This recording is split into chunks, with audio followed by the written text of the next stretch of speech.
There's a lie that most people believe about themselves. A lie that makes you feel guilty, ashamed, inferior. A lie that makes you wake up in the morning already indebted to yourself. This lie has a name, and that name is laziness. Have you ever looked in the mirror and thought, I'm lazy? Have you ever given up on starting something important because you thought you didn't have enough willpower? That you were too weak, not disciplined enough? That other people simply had something you didn't? That's right, and that's the lie. And that's because studies in the field of cognitive neuroscience show that most people who self-identify as lazy don't suffer from a lack of motivation. In fact, they suffer from something completely different. Excessive distraction combined with a lack of mental clarity. The difference matters a lot. Because if your problem is laziness, the solution is willpower. But willpower is a limited resource. Willpower runs out. It fails. It abandons you precisely when you need it most. But if your problem is distraction, the solution is something completely different. It's a skill that can be trained. A skill that the Japanese developed centuries ago in a philosophy that passed through samurai, Zen monks, and that today, through life's twists and turns, has reached a 19-year-old named Isaiah in a city in Ohio on a Saturday afternoon when he should have been studying programming. But it wasn't. Before I tell you Isaiah's story, I want to ask you something simple.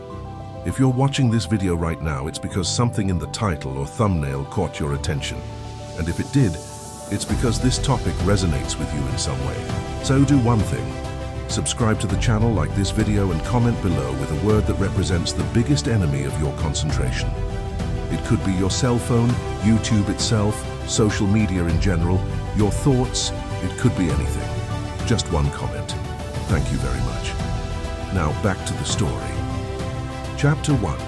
The Eternal Beginning. Isaiah was 19 years old, lived with his mother in a small house in Columbus, Ohio, and had a dream that he took seriously, at least in theory.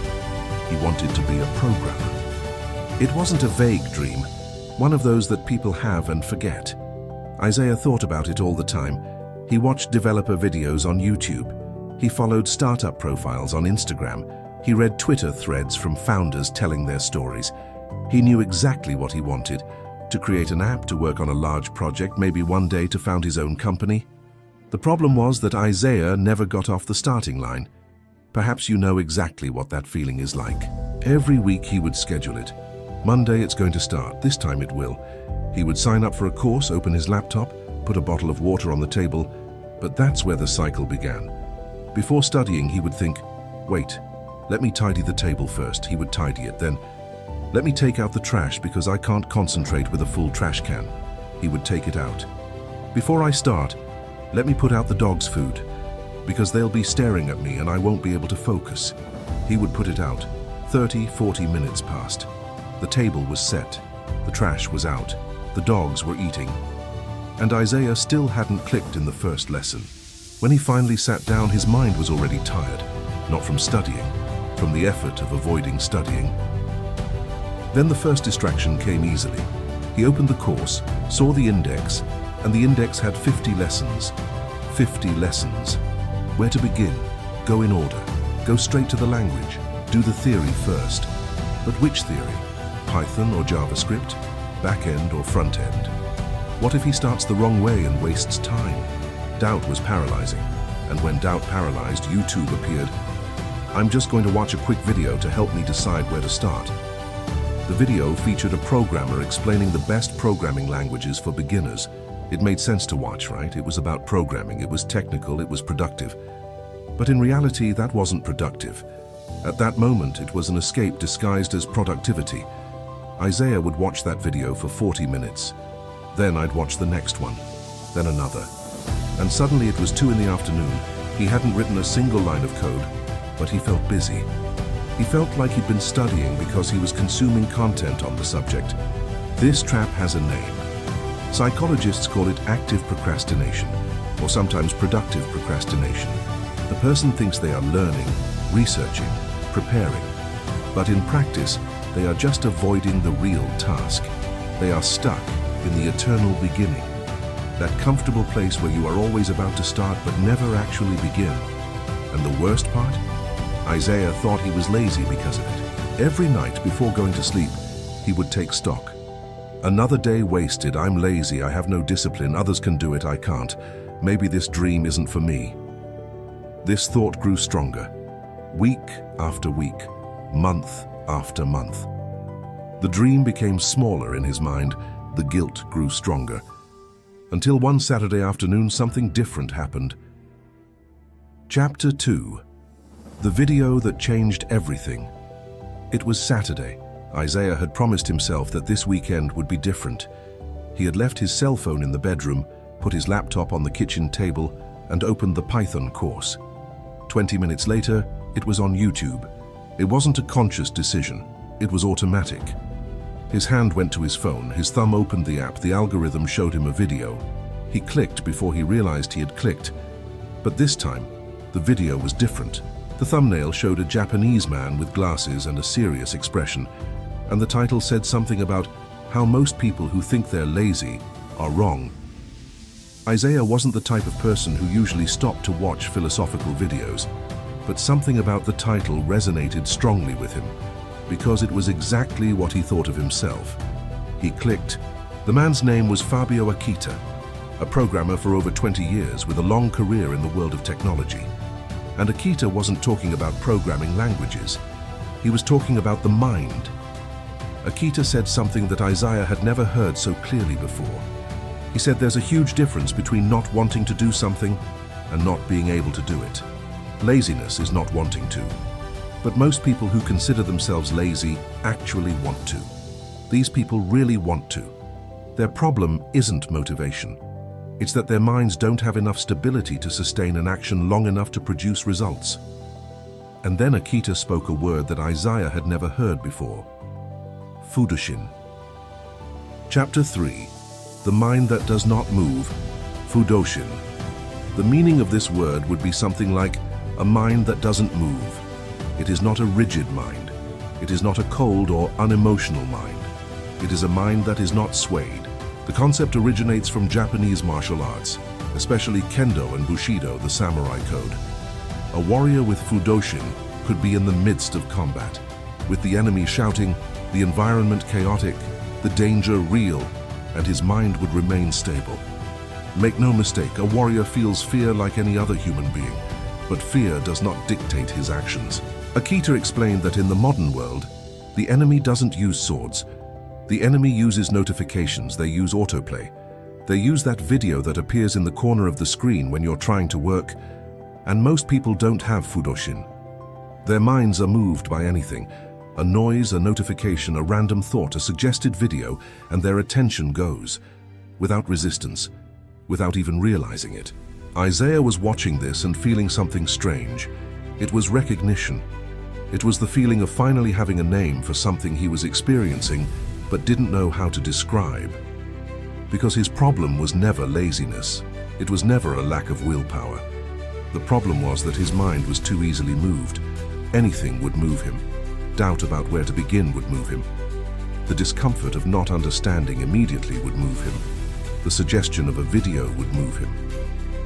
He had no anchor. He had no Fudōshin. Akita continued, and he said something that stuck in Isaiah's memory like fire in dry wood. Distraction doesn't kidnap you. You surrender to it. There's a difference, and that difference is everything. What Akita described in that video finds direct support in contemporary neuroscience. Neuroscientist and Oxford University professor Daniel Levitin, who has dedicated years to studying how the brain functions under pressure, describes in his work that the human brain was not designed for multitasking. When we jump from one activity to another, what happens is not that we do two things at the same time. What happens is that we do each thing halfway, leaving a trail of incomplete attention in each of them. He calls this trail attention residue. In practical terms, when Isaiah stopped studying to watch a video, his brain didn't switch off from studying. Part of it remained, processing, trying to solve the problem. And when he returned to studying, part of it was still on the video. He was never fully present anywhere. This explains the fatigue he felt. It wasn't the tiredness from studying too much. It was the tiredness from being constantly torn between things. Psychologist Mihaly, creator of the concept of flow, the state of flow goes in the same direction. Flow, that state of deep concentration in which time seems to disappear and productivity explodes, only happens when there is total attention, a single task, a single direction, a mind that is not moved. Fudōshin, in modern terminology, is the neurological condition for the state of flow. You don't get into a state of flow with a YouTube tab open. You don't get into a state of flow with your phone on the table. You don't get into a state of flow with your mind divided between, am I doing this right? And should I be watching that other lesson? Isaiah didn't know Mihaly's what Fudōshin really demands. In the following months, Isaiah continued, understand one thing, progress isn't linear. There will be days when your phone will win for a few minutes, days when you'll fall into YouTube and only realize it an hour later, days when doubt might return and you might get stuck in front of the computer for a few minutes. This happened to Isaiah, but there was a difference now. He knew what was happening. Before, when distraction won, he thought, I'm lazy. Now he thought, my mind wandered. I need to bring it back. He no longer treated it as defeat, but as information. This is fundamental to understanding Fudōshin. The unmoved mind is not the mind that is never tempted. It is the mind that, when moved, knows how to return. Samurai didn't practice Fudōshin because they were naturally calm. They practiced it because they had trained the skill of returning to the center. The wind blows, the flame sways, but it returns to its position. The wind doesn't extinguish the flame. It only tests its route. Isaiah was building that route. He developed a simple ritual. Before studying, he would take 3 deep breaths. He wasn't doing an elaborate meditation. It was just a 10-second pause to tell his brain, now it's time for one thing only. He would put his cell phone in a drawer. Not on the table, not in his pocket, in the drawer. Because he knew that if the cell phone was on the table, his mind knew it was there. And part of his attention would be focused on monitoring it. Small rituals, big effects. 6 months after the Saturday he watched Akita's video, Isaiah had completed the Python course. He had built 3 small projects, one of them a tool that automatically organized his computer files. Simple, functional, made by him. After a while, he decided to send his first resume. Chapter 6, The Company. Isaiah joined a mid-sized tech company in Columbus at age 19 as a junior developer. The salary was modest. The work was demanding. But Isaiah had something that most of his colleagues in the same position didn't. He knew how to work with a present mind. While other junior developers got lost in side conversations on Slack, in unnecessary meetings, in cycles of procrastination disguised as research, Isaiah worked with focus. Not because he was smarter, but because he had trained the skill of being where he was. In a corporate environment, Fudōshin isn't about the absence of interruptions. It's about the ability to refocus after an interruption, because interruptions will happen, emails will arrive, colleagues will call, meetings will take place in the middle of your best moment of concentration. The point isn't to eliminate all of that, it's about not being defined by it. Isaiah grew quickly. In 3 years, he went from junior to senior. He learned about data security out of necessity for the job. He discovered a problem that no one was solving well: digital identity verification, the process companies use to confirm who the person on the other side of the screen is in an online transaction. It was a complex, regulated market, full of technical friction. He began studying it in his spare time. This study wasn't a requirement of his job, but he was intrigued by the subject. That's the difference between learning through distraction and learning through guided curiosity. Distraction takes you where the algorithm wants you to go. Guided curiosity takes you where you need to go. At 22 years old, Isaiah had saved enough money and had sufficient clarity about the problem he wanted to solve. He spoke with 2 colleagues he knew well. They put together a plan. At 25, Isaiah left the company and founded his own startup. But here's something most success stories don't tell you. Isaiah's startup didn't explode overnight. It didn't have that cinematic moment where the product is launched and the world stops to applaud. The first 6 months were tough. Clients who promised to sign contracts and then disappeared.